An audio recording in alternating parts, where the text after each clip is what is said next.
of the strong affection that I knew that our parents had for us, and it has always given me a certain confidence in myself that I think came from that.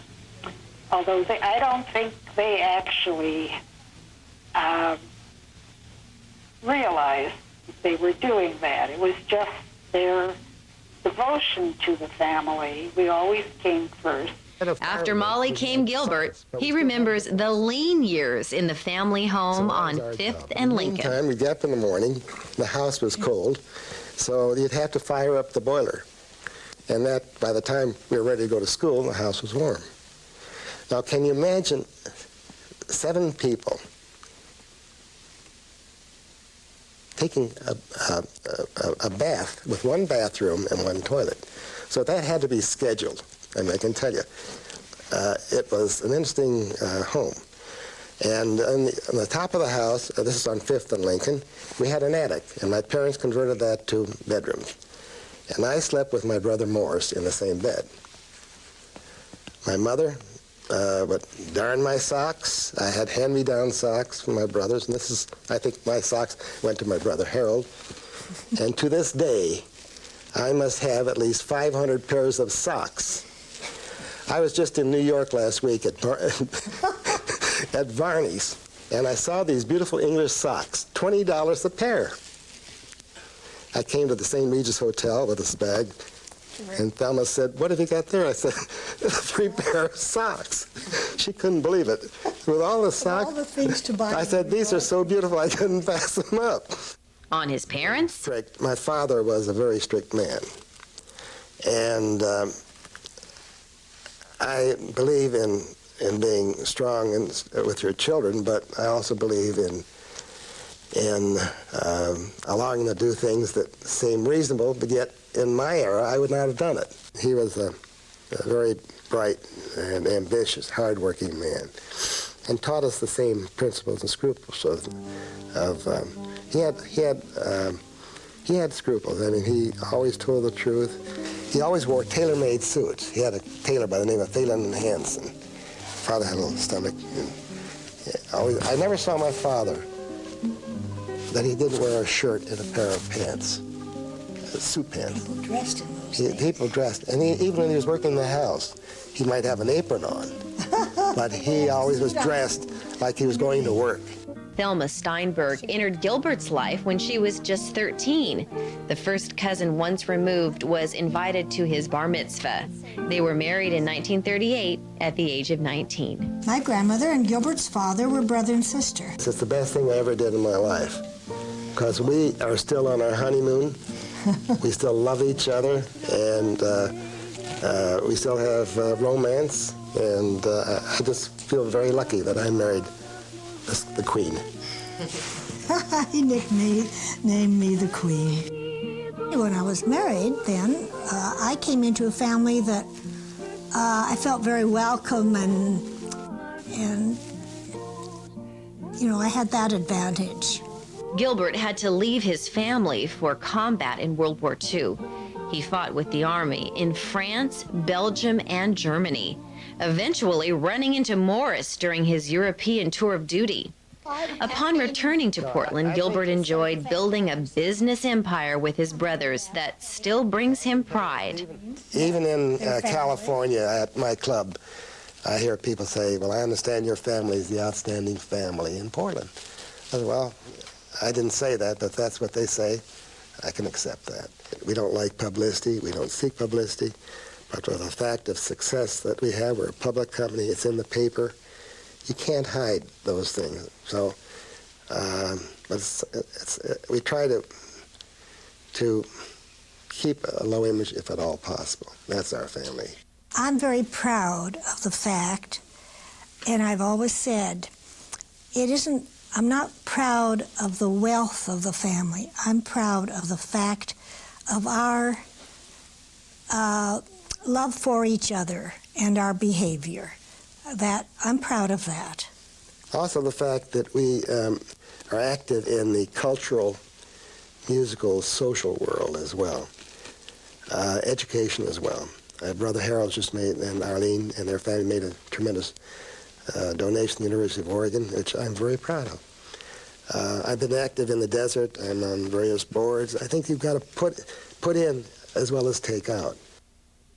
I hope we've instilled into our children to be active in the community, to promote medical health for the medical welfare of this country, education, cultural, and not to forget that we are Jews and be proud of the fact that we are Jews. That's important. Harold remembers being nurtured by his mother and sisters. Now, the two sisters helped Leonard and I with our homework, etc., and were very close to us, and we've loved them ever since very dearly. There were groups within the family by age, so that we were not all together, that is, you might say, playing games or whatever, and so forth, but we were close together particularly for holidays, on the Jewish holidays, which were very important to my mother and father, having the family dinners and so forth. Passover dinner was a big affair, and as the family grew with grandchildren, the table got larger, and all the grandchildren were present, and it was a very happy occasion for the family and for all the grandchildren playing together. Being the youngest of the children, we were accustomed to going home for a warm lunch at the time, and my dad would leave his business at about 11 o'clock in the morning, 11:30 in the morning. He would wait outside of Shattuck School in his car to pick us up and take us home for lunch every day. He would leave his business, leave a customer, whatever, and would take us home for lunch and bring us back. Harold knows how his parents visited their extended family, including Sam's sister and his 3 brothers who lived in Portland. My dad would go to visit his sister, who was Thelma Schnitzer's grandmother. And then also we were related to the Rosenfeld family, who were cousins. My dad's mother and the Rosenfelds' mother were sisters in Poland. So there was a close relationship. And my parents would, at that time when we lived in South Portland, it was an easy walk. In the end of dinner, in the evening, on a warm evening, my parents would go visit a Rosenfeld family, or they would go visit one of the other Schnitzers and so forth. But always, Leonard and I would go along with them. And at no time do I ever have in my memory being left alone at night with a babysitter. My mother had a wood stove when we lived on 5th and Lincoln Street in South Portland. But when we moved, my dad remodeled this home and built a very large modern kitchen and brought in a beautiful new electric stove. My mother insisted on having a wood stove also because she loved to bake. And she could bake with the wood stove. I think probably she didn't know how to use the dials on an electric and time, but she knew what a wood stove would do and how long to keep bread in and so forth. So my dad this was a large kitchen, and my dad had 2 stoves, full stoves, one next to the other, a wood stove and the electric stove. And my mother would bake. She would bake white bread and also rye bread. And she always kept a rye starter in the refrigerator. And she would bake as time went on and as the children married and so forth. Every Friday, she would have rye breads lined up to give to each family. And the rye bread toast was just superb. It was great. Everybody loved Grandma's rye bread. I think all the Schnitzer men enjoyed going to markets, and we still do today. I enjoy going to Safeway or Albertson, whatever. Harold remembers how his father liked to go to a cannery in Hillsboro when the workers were preparing pumpkin. And we would pick sacks, literally sacks of pumpkin seeds, which we would then take and great big wash basins. We would clean them, lay them out on great big drying pans, and we would dry them. So all through the winter, all of the Schnitzer boys had their pockets full of pumpkin seeds. We were always eating pumpkin seeds, which were great. Harold's studies at MIT and World War II experience in the Army preceded his launch into businesses such as Harsh Investments and real estate holdings. Arlene Director, who first met the Schnitzer boys when she was 4, was his natural choice for a wife. The two have one son, Jordan. I came from a pretty large extended family, also with lots of relatives and everything, but what I remember, of course, is my father-in-law always called me kiddo. Hey, kiddo.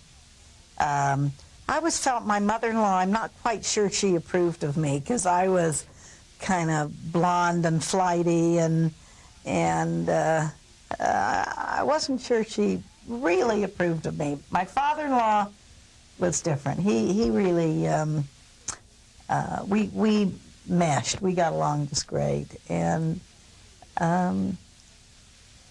he wasn't the greatest person to drive with. He was scary to drive with. He was this little tiny man, and he'd have a hat on and this big Cadillac, and if you looked at the car, sometimes all you could see was the hat driving down the street. And he was he a terrible driver? Well, he got older. He was not such a good driver. On Rose? I think she was very strong. She was surrounded by this family of men, and in a time when I always felt that she was not encouraged to learn to read and to write. I felt she should have been. I think she had a lot more going for her intellectually than anybody ever gave her credit for. Of course, part of it was the times. And she was also the old-fashioned type of mother. She was still hand-washing and ironing and taking care of her home. And but I think she was really quite remarkable. But as I said, underestimated as far as her strength and the place that she had in this family. Philanthropic work is central to Schnitzer family life now. Well, I think all of the cousins have a certain kind of a level of a value system that has come from not just the Schnitzers, but what each of the women brought from their their families into this large family. I think Thelma's parents, Mildred's parents, my parents had a very strong influence, and combined with the Schnitzer value system, made for a very interesting group of children. Today, they're all parents. And I think making a very strong commitment to the community. Debbie and Mildred's children, our son Jordan, they all are making their mark. And I think they sense their responsibility, very much so. Leonard's children have certainly taken their place, particularly in the Jewish community. And I think the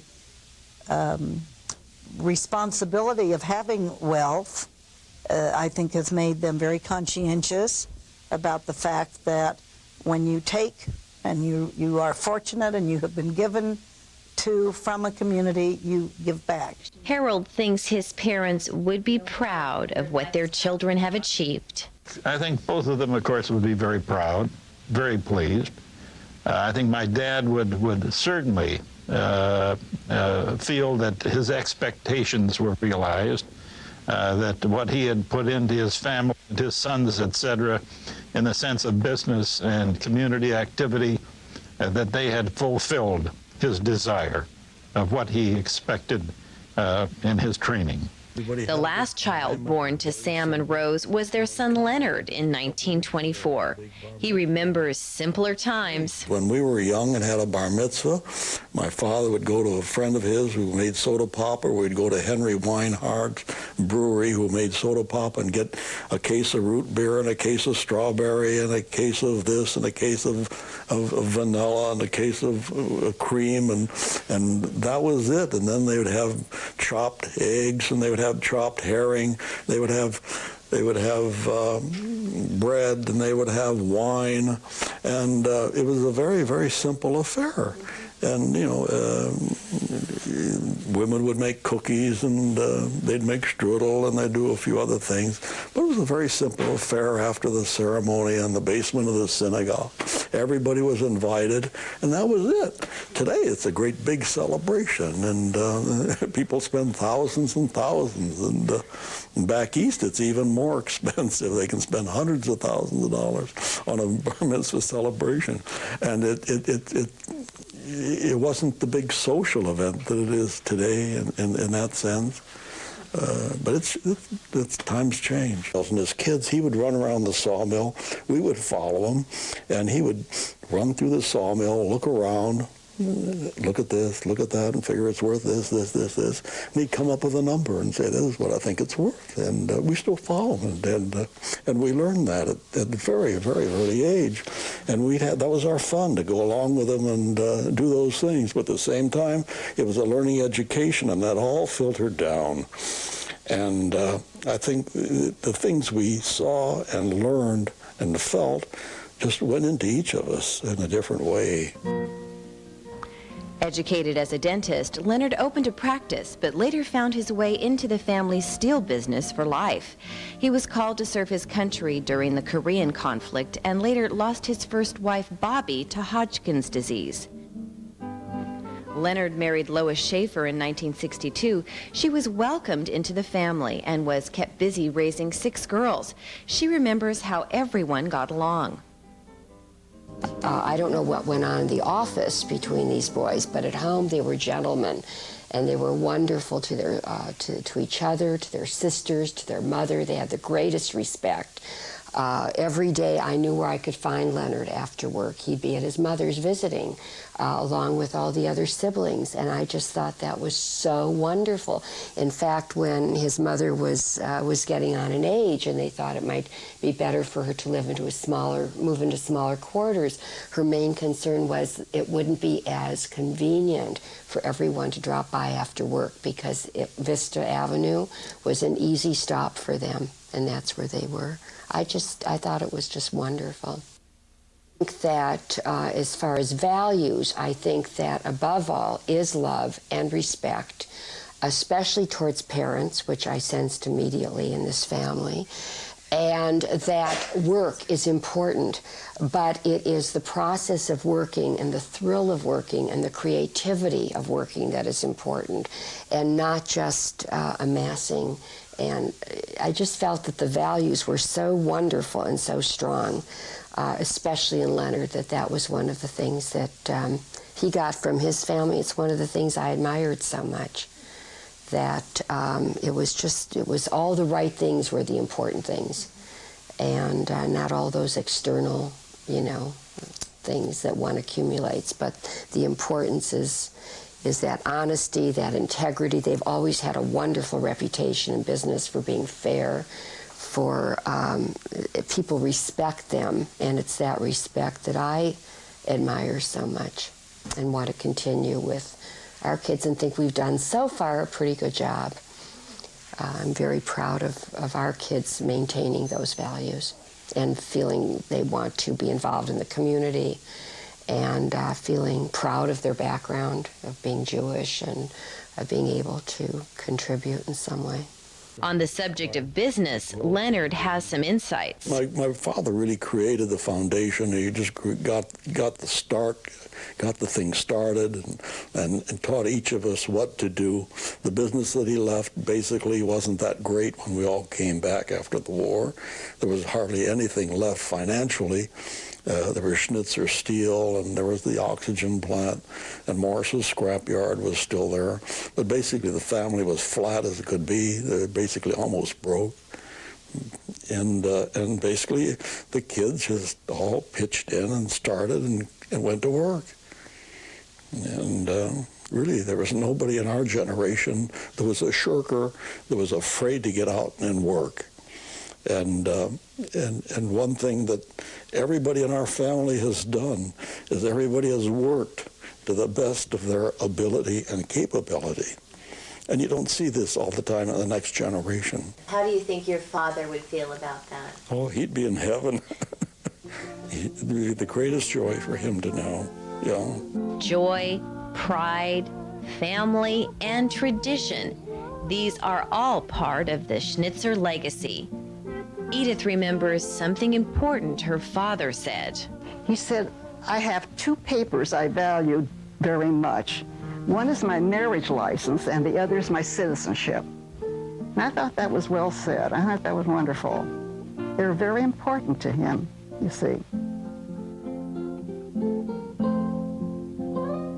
Sam Schnitzer died in 1952 at the age of 72. Rose died in 1978. She was 92 years old. Although they are gone, their memories are still very much alive with their children. They live on through the generations. I think it all basically comes back to the fundamentals of the Jewish religion, which is to take care of one another, to be charitable, and to be decent and accept other people.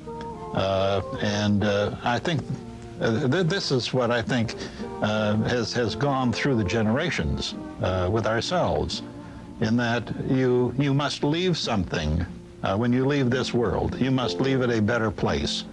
You've got to contribute. You've got to help build it for your own community, people within your own religion, people of all religions.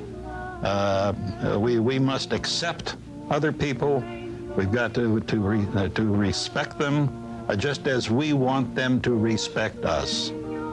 We have a great, strong desire for individual rights. And as I asked my dad once, as I was growing up, I said, Pop, where do you think the Garden of Eden is? After all, we learned about it in the Bible. He said, Harold, it's right here in Oregon.